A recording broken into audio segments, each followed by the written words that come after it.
tokuti ebusha na ndenge moko ya kosakana te. Eza musala moko ekosama na mokolo moko te, ça nous prendra vraiment beaucoup de temps. Tokosala kaka biso moko na bamoyen de bord, epe tokotika pete tokocontinue nde nalobaka eza commune na biso, tokotika mpe motu te, tokobunda mpo lingwala elata barobe nango, la plus belle robe ezonga na kombo nango ya Saint-Jean. Badifite mingi ezali na mingi batongi likolo ya bakaniveau. Comme tozosala mosala bakaniveau, zokuta obona batongi bandako batya badale pour empêcher mai eleka. Ezwa biso temps, il faut kobuka kolongola mpona kopermettre mai eleka. Badifite kaka yango wana. Oui, mais évolution ezali eza positif, soki ezalaki te me tokokontinue kosala te, et surtout tozoprofite lokola tobandi saison sèche ti mbula ezongaka. En tout cas tokosisa misala nyonso na kati ya commune na biso ya Lingwala. Population azwa conscience, ayeba kodénoncer, ayeba esika nini esengeli ya kobwaka basali te. Kaniveau esika ezali esika bwaka basali te. Bino bomoni na baimage ndenge ntan tofungoli bakaniveau degré ya salite oyo tokutana yango. Tozolemba pe te, tokontinue kosala. Suis-moi, tu vas découvrir la crème miracle. C'est un bon dodo. Chérie? Oh, baby, tu es rentrée? Je suis rentré. Je t'attendais. Je dois déjà partir, tu sais. J'ai une émission à 18h juste et en direct. Sinon, tu sens encore très bon. C'est vrai ça? Depuis que j'avais appliqué la crème miracle, Ouais. j'ai gardé une fraîcheur toute la journée. Wow. Pendant un long moment. Je transpire normalement parce que je suis un humain, je dois transpirer. Mais je te dis, loin de moi, tous les mauvaises odeurs. Waouh! Tu sens encore très bon. Franchement. Cette crème est vraiment formidable, mon amour. Ouais. C'est pourquoi je recommanderais à toute ma famille et même mes amis d'utiliser toujours la crème miracle. Vraiment, je ferai de même. Avec mes connaissances. Ok. D'accord. Normal ça.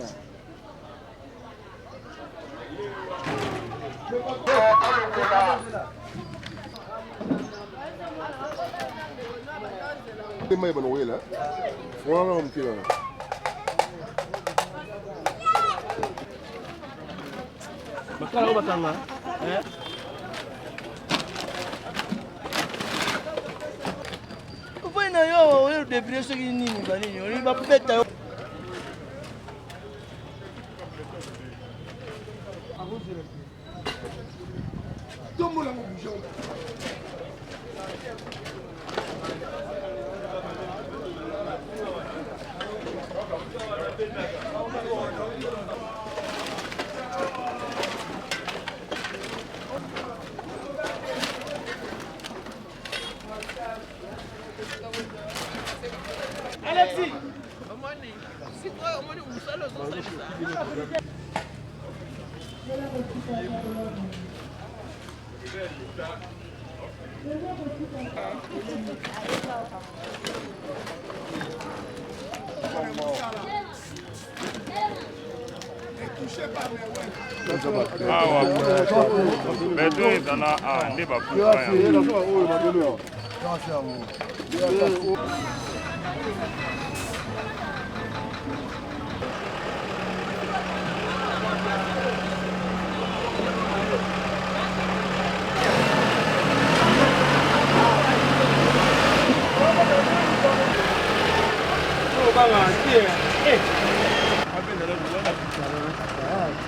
Niata.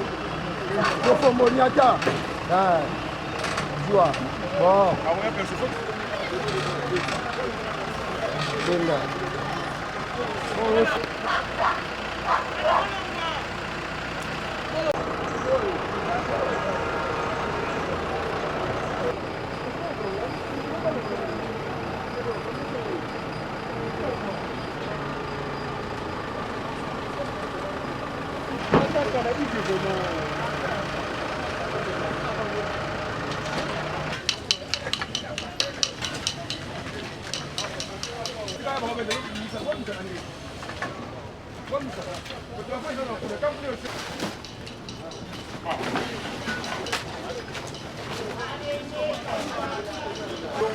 Ça la raté, non, non, non,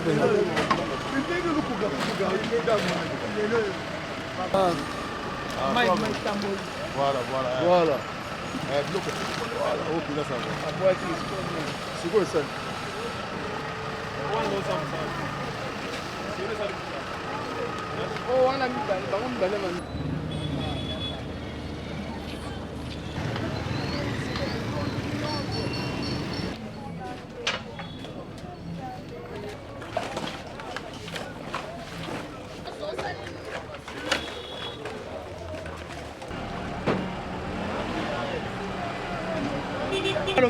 ozopesa ide ya salite elongwa nanu ekota asangisa yango mpo azwa mbala moko liba ebolo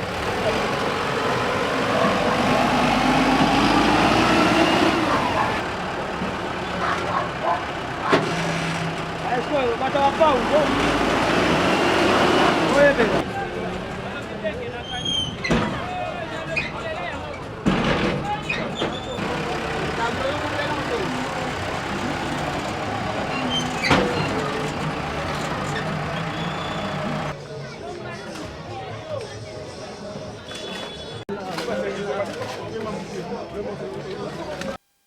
napesi bino d'abord merci parce que bozo koaccompagne biso tozo continue kaka kosala mosala na kati ya commune na biso lingwala ezali commune moko eza moke mais eza na baréalité ebele bino mo bomoni totu kofungola batrasi oyo na rai oyo bayebi lingwala bayebi na rai croisement rai luisa tokuti ebusha na ndenge moko ya kosakana te eza mosala moko ekosama na mokolo moko te ça nous prendra vraiment beaucoup du temps tokosala kaka biso moko na bamoyen de bord mpe tokotika pete tokocontinue nde nalobaka eza commune na biso tokotika mpe motu te tokobunda mpo lingwala elata barobe nango la plus belle robe ezonga na nkombo nango ya Saint Jean badifite mingi ezali na mingi batongi likolo ya bakaniveau comme tozosala mosala bakaniveau tozokuta omona batongi bandako batya badale koempêche mai eleka ezwa biso temps il faut kobuka kolongola mpona kopermettre mai eleka badifite kaka yango wana oui mais évolution ezali eza positif soki ezalaki te mais tokokontinue kosala te et surtout tozoprofite lokwa tobandi saison sèche ti mbula ezongaka en tout cas tokosisa misala nyonso na kati ya commune na biso ya lingwala oma sécurité nakoki kodévoile yango te devant les caméras mais néanmoins ngai na bacommandant ya commune na biso ya lingwala na ya district et na commandant ya ville tozomettre bastratégie ebele mpona koéradiquer un peu insécurité na kati ya commune ya lingwala bientôt il y aura pas phénomène kulu na lingwala ekosila kosila 100% c'est trop dire mais on peut réduire ça même à 90% il y aura plus phénomène kulu na bazwa conscience mosala tokosala eza mpona biso nyonso tu bana lingwala population azwa conscience ayeba kodénoncer ayeba esika nini esengeli ya kobwaka basali te kaniveau esika ezali esika bwaka basali te bino bomoni na baimage ndenge ntan tofungoli bakaniveau ya degré ya salite oyo tokute na yango tozolemba mpe te tokontinue kosala e mpona intérêt ya commune intérêt eza ya motu te intérêt eza kaka commune ya lingwala ezala propre commune ya lingwala eyalaka robe nango ya kala oyo tobengaki yango Saint Jean.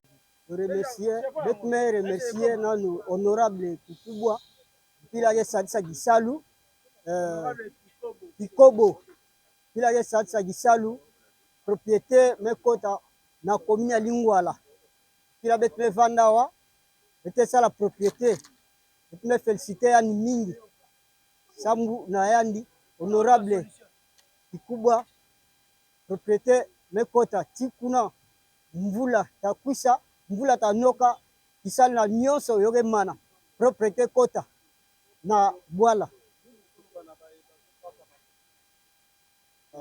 bete pesa merci na cameraman oui bete pesa merci